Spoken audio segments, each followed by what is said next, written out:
Le château de Tillon-Bois. Bienvenue sur Sentier de la Meuse. Tout d'abord, bonjour à toutes et à tous.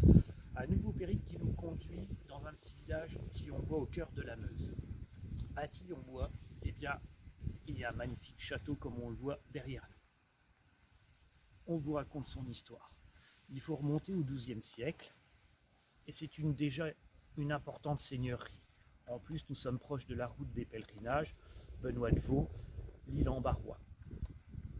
La famille qui possède va faire construire un château d'abord à but militaire et défensif. C'est une belle place forte. Les moyens sont là. Et puis l'histoire pourrait être bien tranquille, s'écouler paisiblement. Mais malheureusement, un événement marquant. La guerre de 30 ans. C'est lot de pillage, de destruction, de désolation. Ces troupes suédoises, ces mercenaires, ici croates. Ils vont tout ruiner, saccager et même détruire en grande partie le château. Il va guère en rester que des tours. Alors la famille qui le possède, les Nettancourt, Vaubecourt, vont entreprendre au gré des générations une restauration.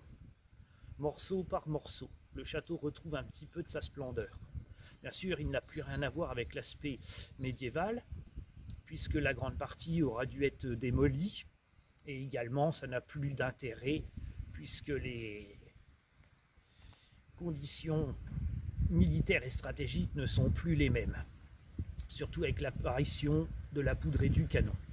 C'est donc un château de style Renaissance, remarquablement bien travaillé sur ses façades, qui va prendre place, plus modeste. Mais l'argent manque, il faudra donc attendre beaucoup plus longtemps. On va passer à la Révolution, et là le château sera sauvé de justesse.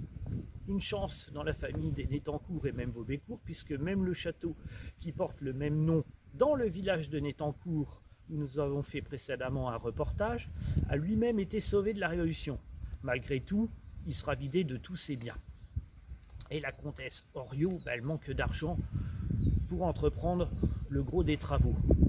Et c'est grâce à un mariage avec le comte de Vaubecourt que ça va permettre un embellissement et même un agrandissement. Un corps de logis remarquable sera construit et puis de nouvelles tours. Il sera aussi richement meublé. Tout ça vers 1873.